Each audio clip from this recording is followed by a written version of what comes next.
rest of us, let's take our Bibles and go back to Matthew 5, verse 13. It's a very familiar passage, I think, to anyone who has been reading the Bible for a little bit of time. And so I don't know that I will say anything to you today that will be new, that you will think, oh yeah, I never heard it that way before. But maybe a few reminders that we already knew, just needed a bit of refreshing.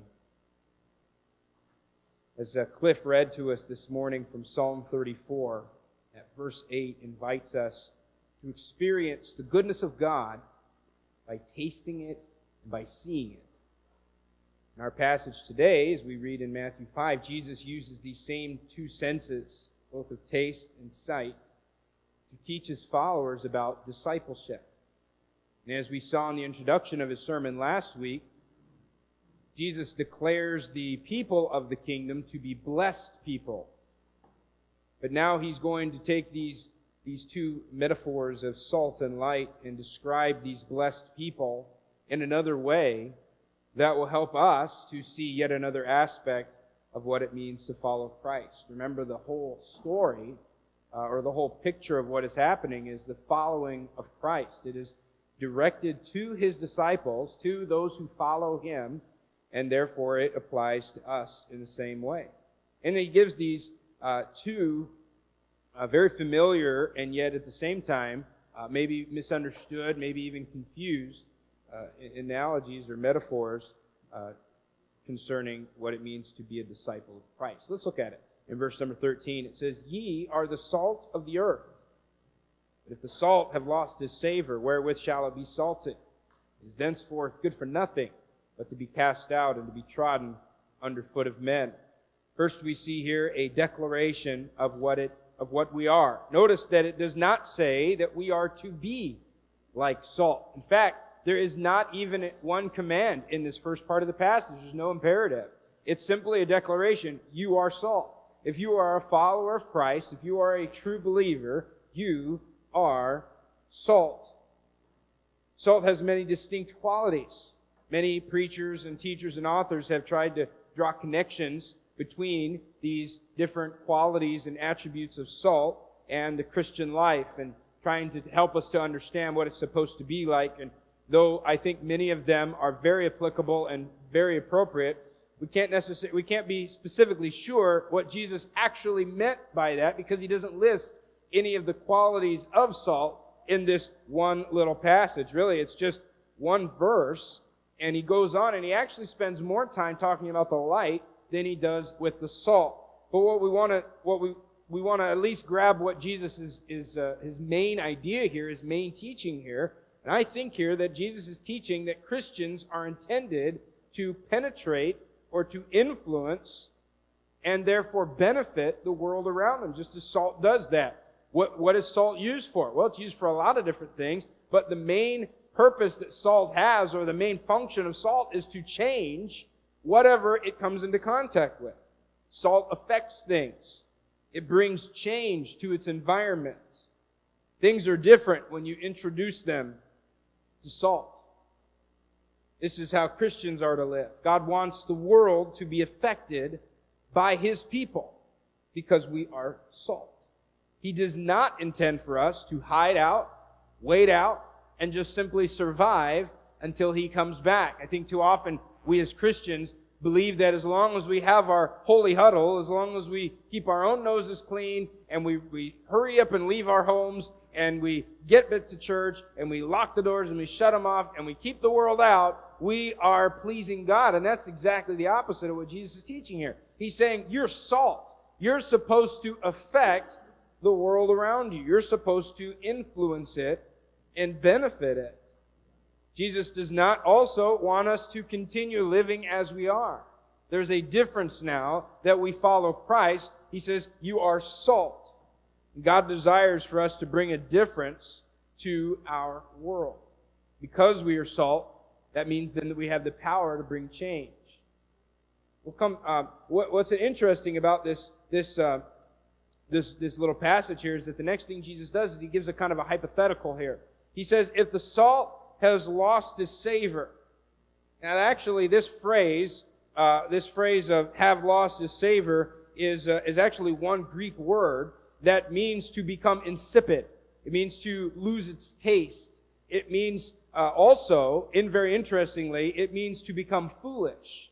And if we keep that in mind, it will actually help us to draw a connection when we talk about the light as being the light of the world, as we'll see in just a moment here. But what he's asking here is, what if the salt ceases to be salty? What can be done to restore that saltiness? And there's been a lot of discussion concerning what Jesus meant by this thought or by this suggestion.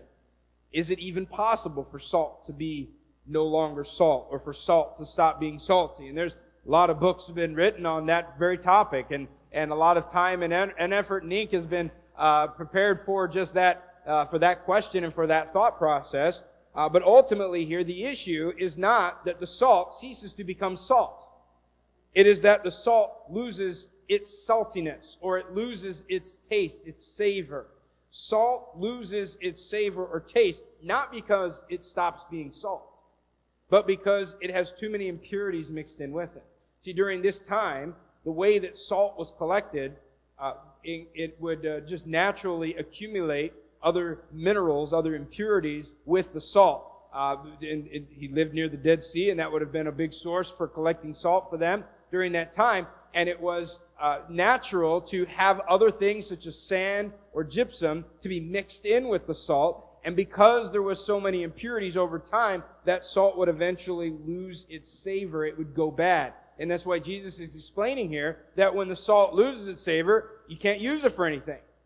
Have you ever eaten something that didn't have enough salt? You can taste it right away.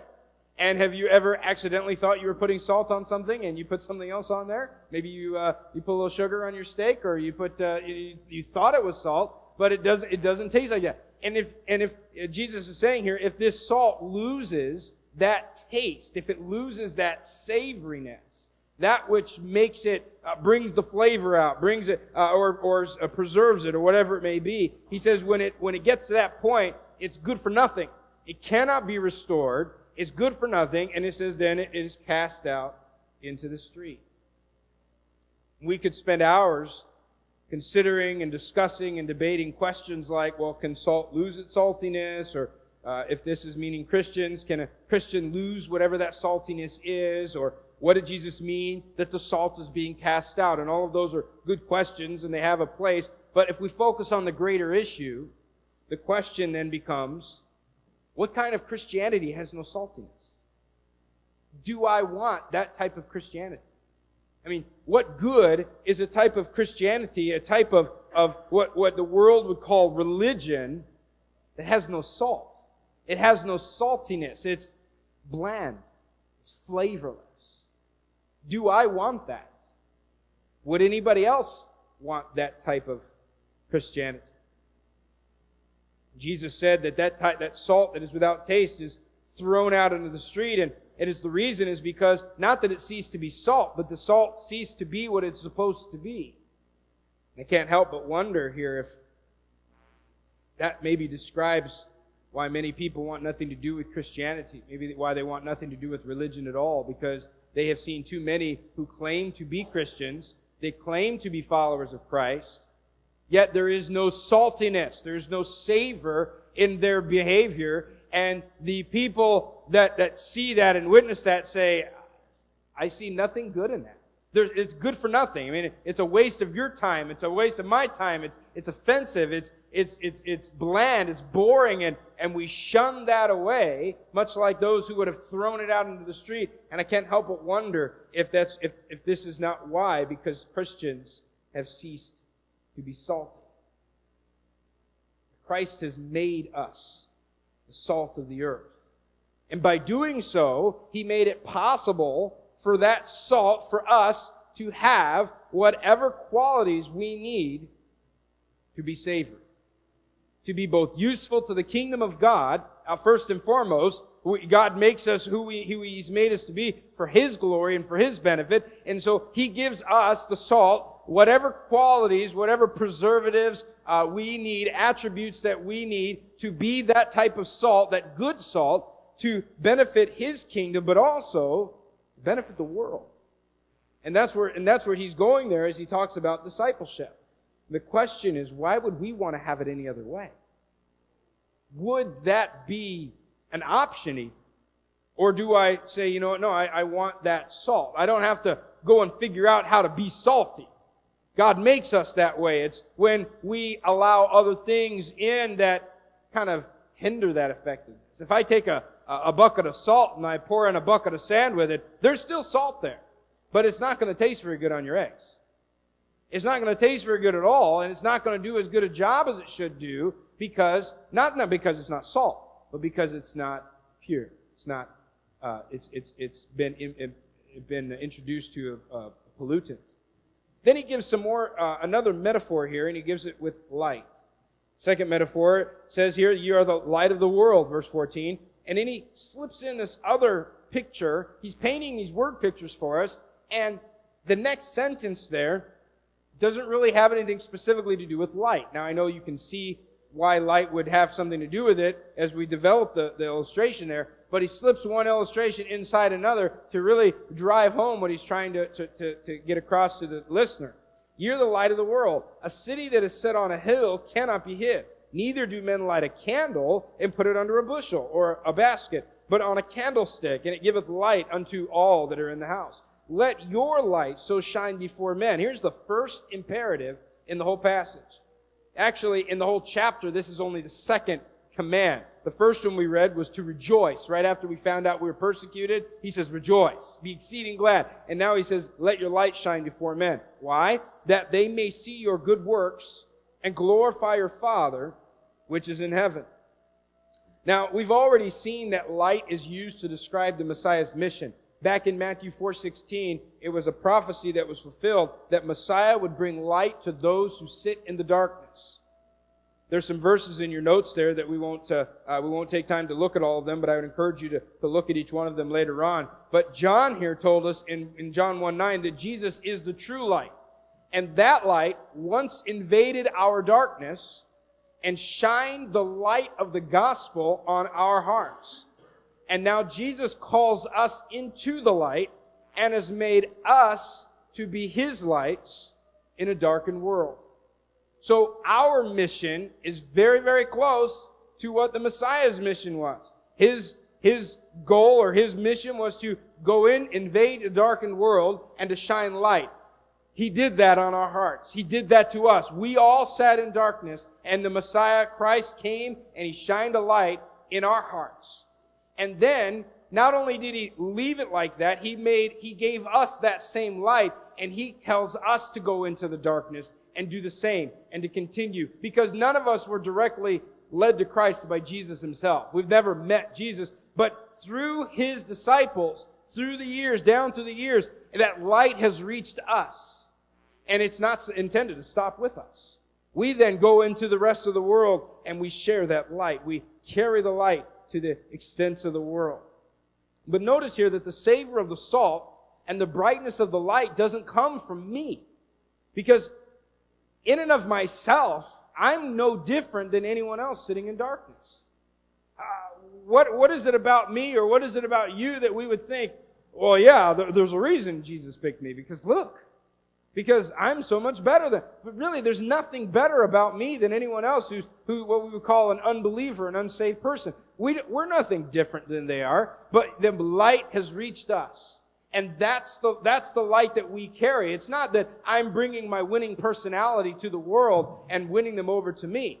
I'm not bringing the saltiness of my own character and my self-discipline, and I'm bringing that to the world, and I'm trying to win the world over through my own talents and abilities. No, I'm bringing the light of Christ that once shined in my heart to a world that sits in darkness. You know, Jesus gives us the teaching behind His analogy, and simply put it is this: lights belong on lampstands, not under baskets. Think about it for a moment. We light candles, right? You have candles in your home, and unless you're using, one of those warmer candles where it just melts the wax, you'll light a candle, right? And what do? If you're looking for light, you light the candle and you put it in a place where you're going to be able to see. You don't light the candle and then put something on top of it. You don't light the lamp and then cover it up. And that's what Jesus is saying here. It's very foolish to do so. It's very foolish to light. If you don't want light, don't light the candle. Don't light the lamp. But if you want light, then let it shine. That's what he's saying. It's so simple, and yet we miss it as his followers. It's foolish to think that, first of all, that a city that is set on top of a hill could be hidden. And in this day and time, it is very natural that the listeners would have thought of the city of Jerusalem, which is located on top of a hill. And it's seen by all around. You don't hide a city built on a hill. If you want to build a fortress of solitude, you usually don't do it at the top of the mountain. Unless it's, camouflaged well or somehow. I don't know, but you can't do it. And Jesus is saying here, first of all, you can't hide a city on a hill. And then he says, then if you light a candle, nobody puts a basket on top of it. Nobody covers it up. What do? You put it on a stand. Now, in this day and time, again, this is the culture would have been that their houses were mostly just one-room houses. And so they would have taken some sort of a stand, either a ledge that came out from a beam, or maybe they had some kind of wrought iron lamp stand that they could do it. And they would set their little lamp on it, and then they would put the lamp on the stand. And that way it says it gives light to all in the house. It shines its light. That only makes sense, right? Where else would you put it? You don't put it in the corner and shut the door. I got a candle going in there, but I don't want to see that light. That doesn't make any sense. It's foolish to do so. And it kind of reminds me, at least, of this salt losing its savor, salt becoming foolish. Why would you do that? First of all, why would salt lose its savor? And second of all, why would you light a candle and hide it away? It doesn't make any sense. And this is the teaching that Jesus is trying to get across to the listener. First, as I said, the city set on a hill cannot be hidden. It's foolish to think so. Likewise, a lamp that is lit is not hidden under a basket. It's foolish importance. And notice, when we want the light to reach its maximum potential, we put it up on the lampstand. And the lamp on the stand shines to everyone and everywhere in that house. And notice, all that lamp has to do in order to be helpful and to be useful is to simply do what it was meant to do. What do we expect out of that lamp? Just light. It's all we're asking of it. And when we set that lamp up on the lampstand, all we're expecting out of it is light. And that's exactly what it was meant to do up there. That's exactly what it was created to do. And Jesus says, you are the light of the world. And he says that you're going to be on a lampstand and you're going to be in view. And all you've got to do is be what you were created to be by doing what you were created and meant to do. In this same way, Christians are to let their lights shine.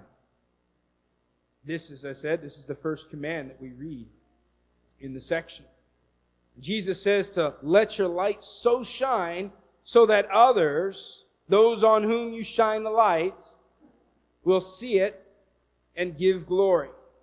Give glory specifically to God. So then we ask, what is the light?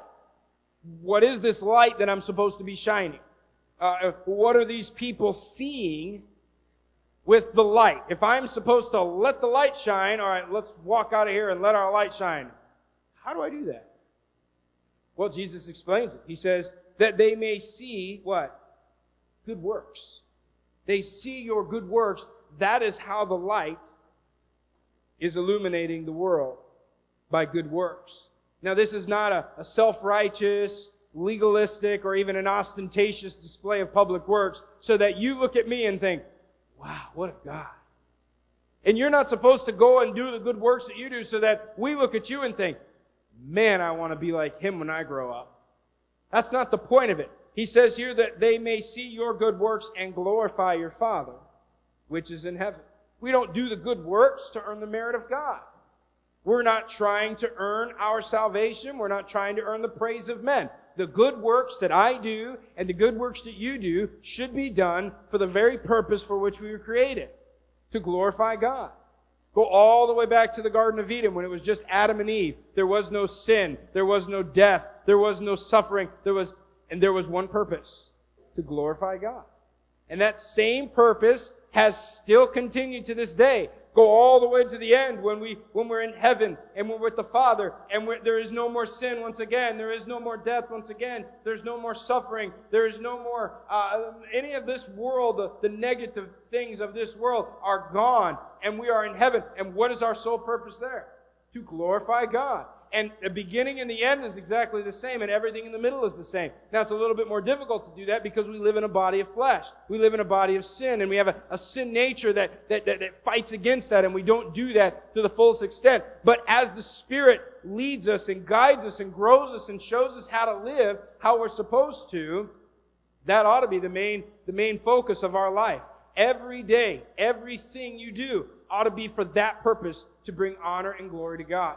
But next, it says, not only do I want my works to honor and glorify God, I want them to be seen by others so that they will glorify God. That they will not say, wow, look at Art. Look at how he does that thing he does so well, and he's so disciplined, and he's so consistent, he's faithful. No, the purpose to do it is to look at Art and say, look what God did with Art. Can you believe that?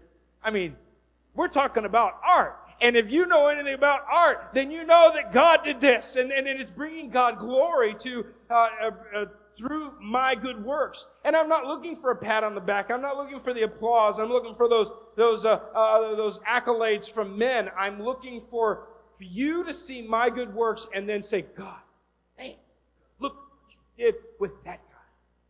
Now, it's easy for us to look at a guy who used to be a drunk, or used to beat his wife, and used to, be in and out of prison all the time. And then Jesus gets a hold of him, and he changes his life. And now he's in church, and now he's singing the songs of the hymns and the songs of faith and hope and joy. And he's got love in his heart. He's got a smile on his face, and he's restored his relationships with his wife and his kids, and he's a brand new man. And we say, look what God did with this guy.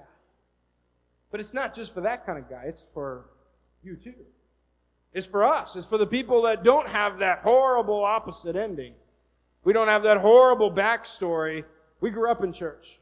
We kind of memorized all the verses before we were even out of high school yet. And we figured out all the basic truths before we even left for college. We've got all this stuff down. But yet, that's my goal still. I want you still to look at me and say, look at what God is doing in his life.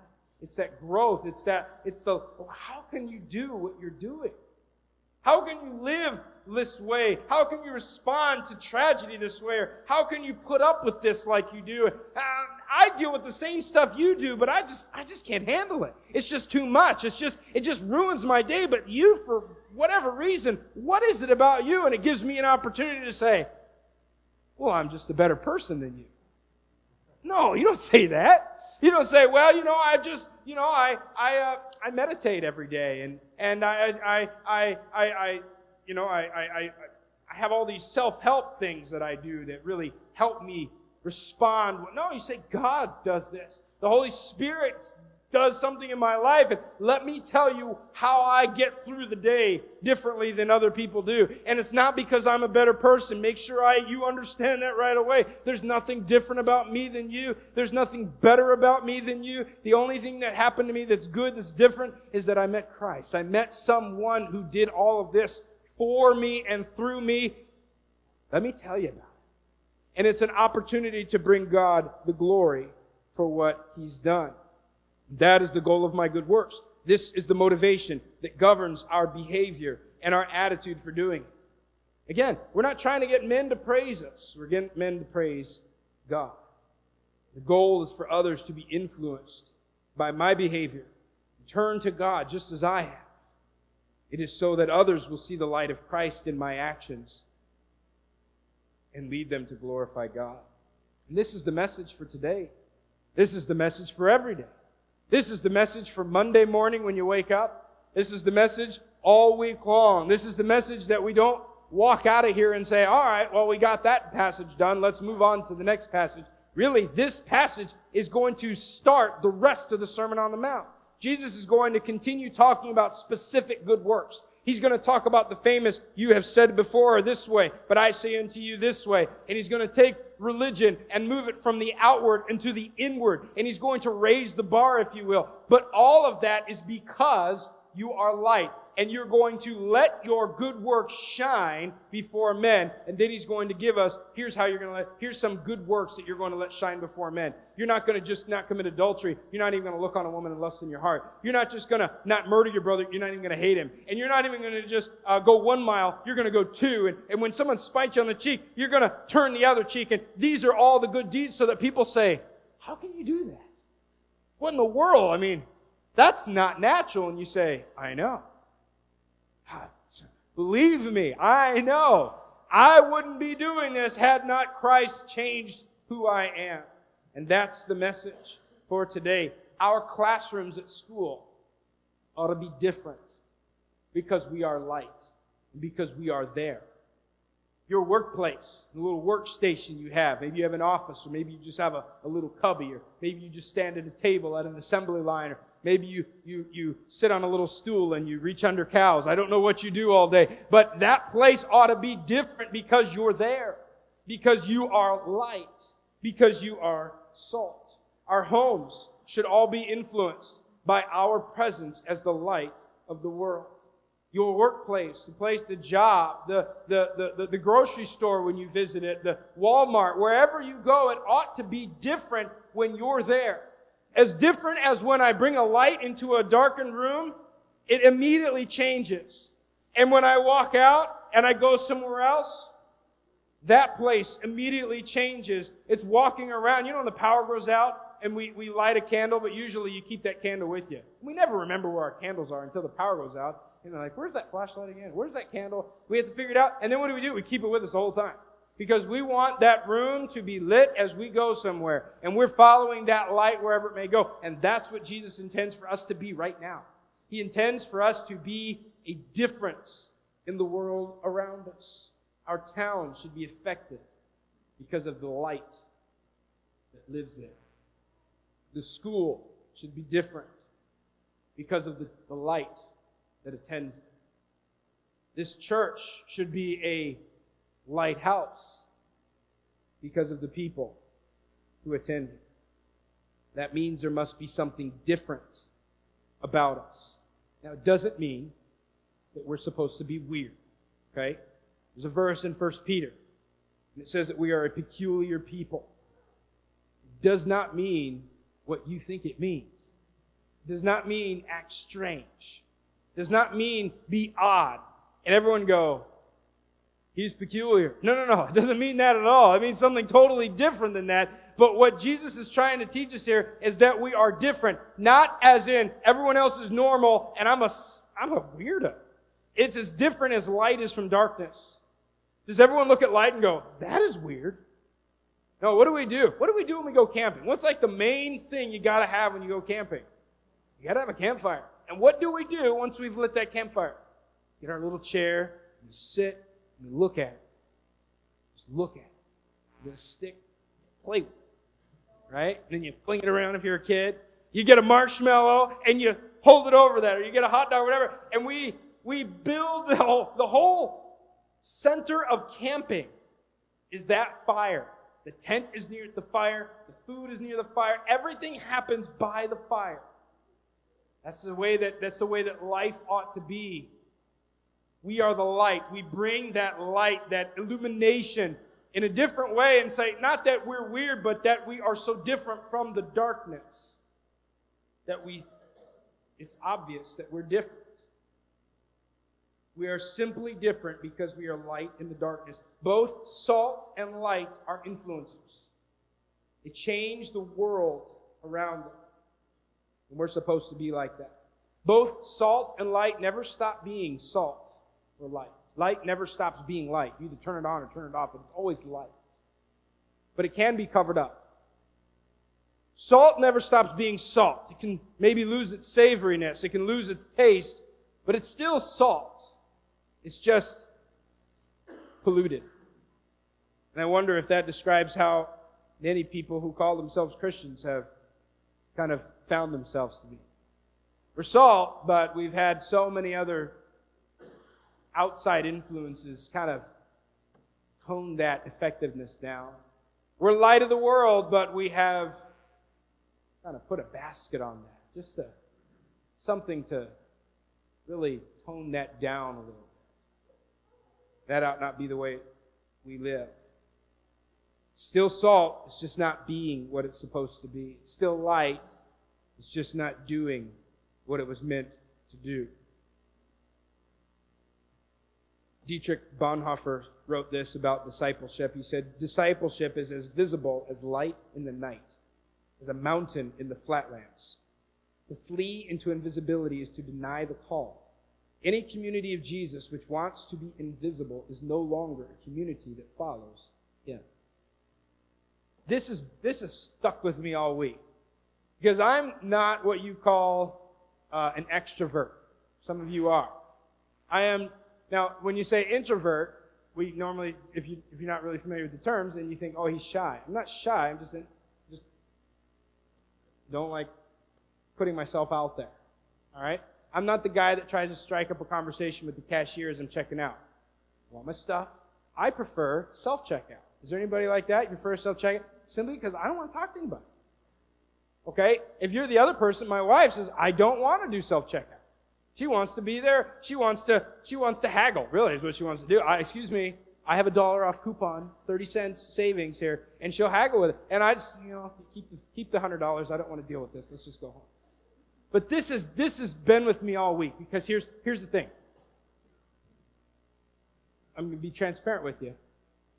In my life, if I'm not intentional about it, I will walk around, as long as I'm not here, and as long as I'm not somewhere where they know who I am, I can put a bowl on top of that candle. I'll walk around and be just like everybody else, because it's easier. It's more convenient that way. As long as you don't know who I am. It happened to me this week. We got passes at the Peak this week. We go to the pool now. And I was there, it was one of the first times that we went there, and I went there and I showed the guy my ID card and my family, and he made some comment. They're mostly all teenagers there, and he made some comment that I kind of took as like snarky. And my first thought was like, I can be snarky if you want to be snarky. I can play that game with you, kid. And he's, I don't know who you guys are, and I got to give you a wristband, blah blah blah. Okay. And I said, you know what? It was one of my rare victory moments, and I was like, you know what? Shut up, Tim. Just let it go. I gave him my wristband, or he gives me my wristband. I go do my thing. Well, later on, one of the lifeguards started talking with me, and he said something about, oh, you live around here, and I said, well, I live in Sherman, and that got on. I said, well, I go to church with Trish, and who's the boss? You better be nice to me, and I kind of left it at that, and I was like, well, now this guy knows that I go to church, but I didn't tell him I was the pastor or anything. Didn't want to overload him with spiritual information there. I just said, I go to the same church as you. And then as we were leaving, the first guy was kind of being, kind of snarky with me, and the other guy that asked me where I live, they're standing at the desk as I'm walking out, and the guy goes, oh, so you're the pastor there? Like, I am. And then quickly I went through the whole, did I do anything?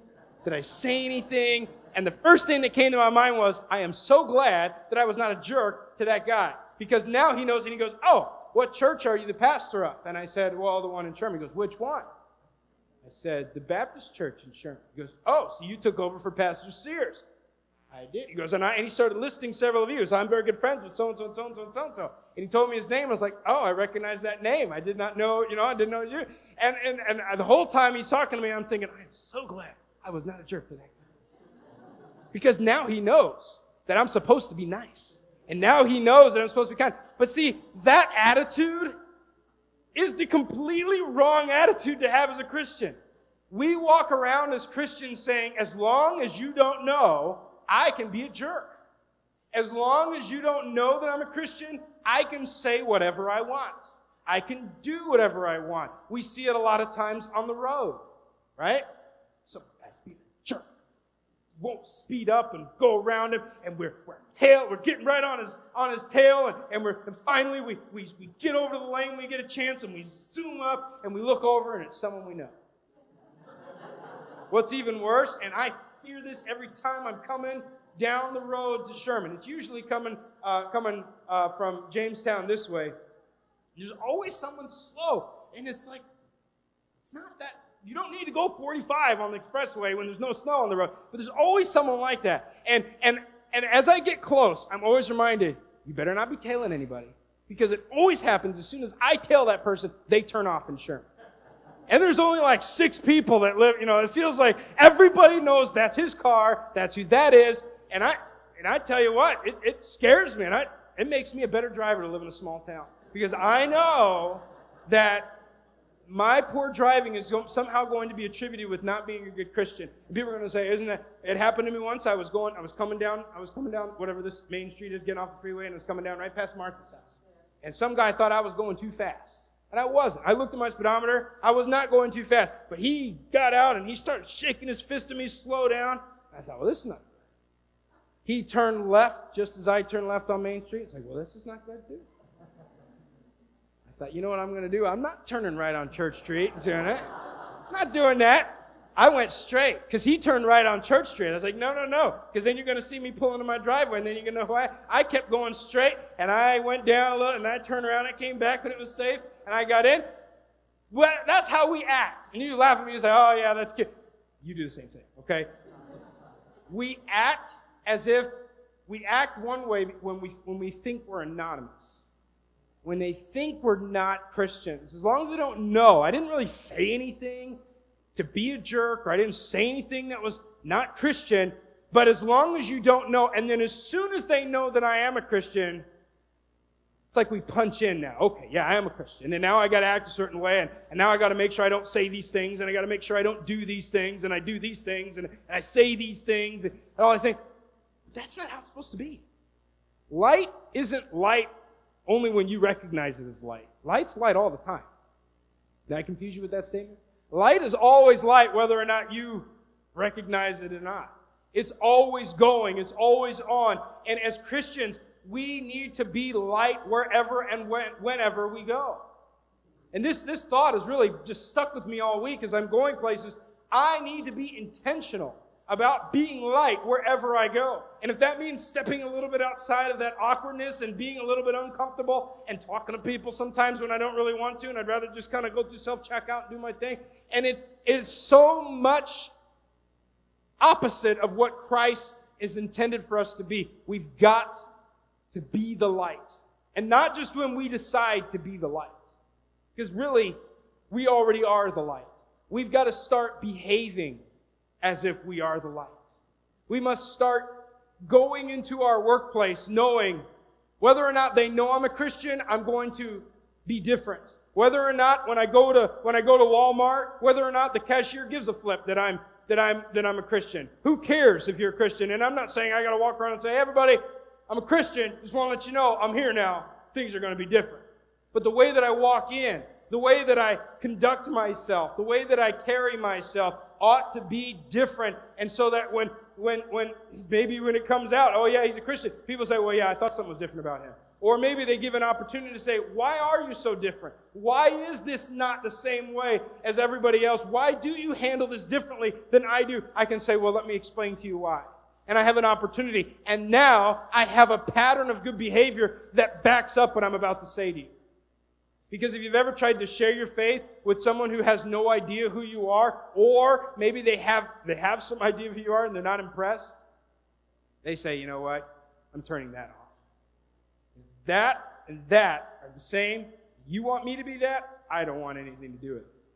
But if our testimony, if our words, they match our actions and our behavior, and then we say, let me tell you about the Jesus who changed my life, and they see a changed life that is good, maybe I'm a little bit more interested to hear that now.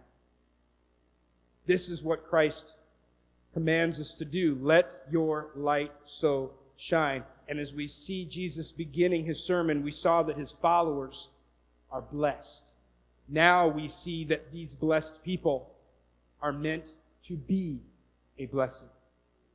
We're supposed to add his savor and shine his light wherever we go, in every corner of the world. Let us be the light of the world.